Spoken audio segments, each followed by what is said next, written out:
This is Foothill and Beverly Drive.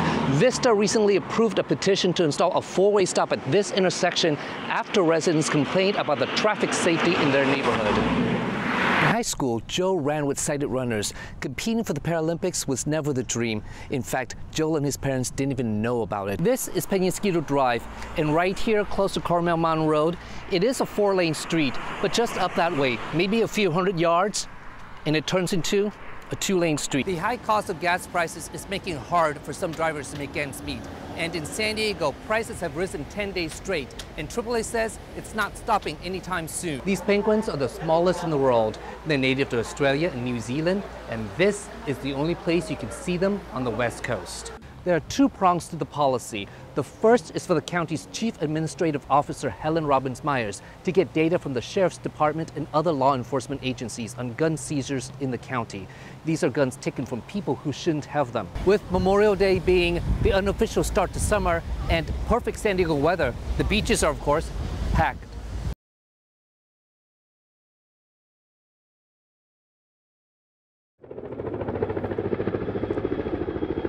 It's a familiar noise for San Diegans during fire season.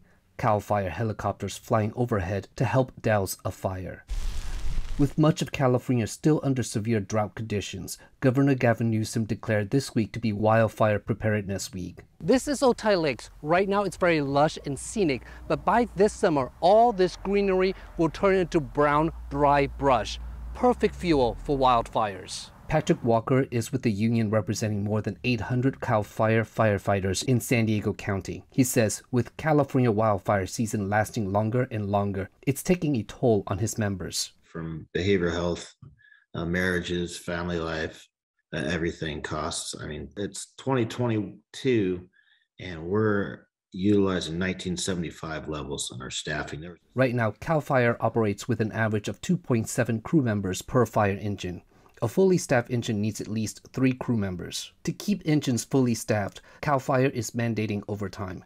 During wildfire season, that could mean firefighters working 40 or more days nonstop. It takes a tremendous toll on the firefighters working those shifts. That's why State Senator Brian Jones, representing a wide swath of rural East County, is co-authoring a bill that would add more than 1,100 firefighters to CAL FIRE. His district is one of the most fire-prone areas in the county. So we need to prioritize this expenditure and get these fire departments staffed, restaffed back up, and then expand their staffing so that we're ready for these fires when they happen again. CAL FIRE's union supports the bill. It is currently moving forward in committee, pending the governor's May budget revision.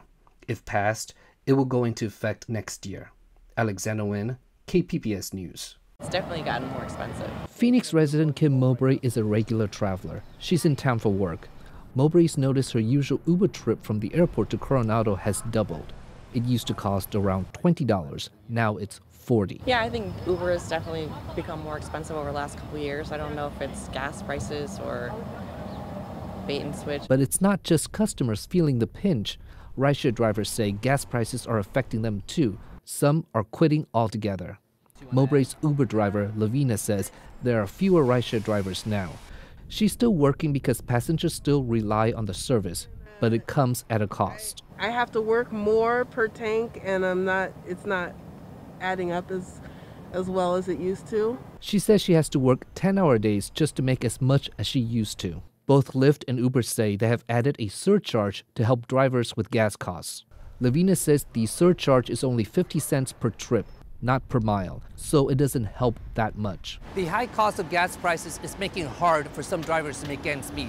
And in San Diego, prices have risen 10 days straight, and AAA says it's not stopping anytime soon. AAA's Ann Jane Venegas says the price of crude oil increased nearly 70% since December. Crude oil prices account for 60% of the cost of gasoline. So due to continued concerns about world gasoline supply and also this high demand that we do believe is going to continue through the summer, we do think that this situation, this increase in gas prices will continue, or at least stay around this level until the summer. Meanwhile, some drivers have switched to electric or hybrid cars to combat rising gas prices, like William Rowe. He used to pay $120 a day for gas. Now, he only pays $30 to charge his Tesla. It's actually giving me a lot of opportunities for better. I get more opportunities now. He recommends drivers in San Diego switch to electric or hybrid cars if they can. Alexander Nguyen, KPBS News. Gun manufacturers are not known for simply surrendering in the face of litigation threats. San Diego lawyer Dan Eden says government suing gun manufacturers is not new. The proposal is designed to take a page from LA's playbook with respect to gun manufacturers that are providing kits that may subvert a California law with respect to background checks and gun serialization. Los Angeles is suing ghost gun makers Polymer 80 for selling its kits without background checks or serializations. Under the new policy, San Diego County could join the lawsuit. The measures that are put in place in California give us the 7th lowest gun violence death rate in the entire nation. And so we know that there are things that can work and help and do good. There are two prongs to the policy. The first is for the county's Chief Administrative Officer, Helen Robbins Myers, to get data from the Sheriff's Department and other law enforcement agencies on gun seizures in the county. These are guns taken from people who shouldn't have them, such as convicted felons. I feel this is going to be helpful and meaningful information to collect. Supervisors Jim Desmond and Joel Anderson supported obtaining data on gun seizures. However, they voted against the new policy. Giving the county the authority to sue gun companies follows calls for elected officials to tackle gun control following a rise in deadly mass shootings, such as in Buffalo and Uvalde. At today's meeting, the majority of speakers were from the Gun Owners Coalition. They called the policy ludicrous. People are a product of the society. If you get rid of guns, people are going to use whatever they can. Alexander Nguyen, KPBS News.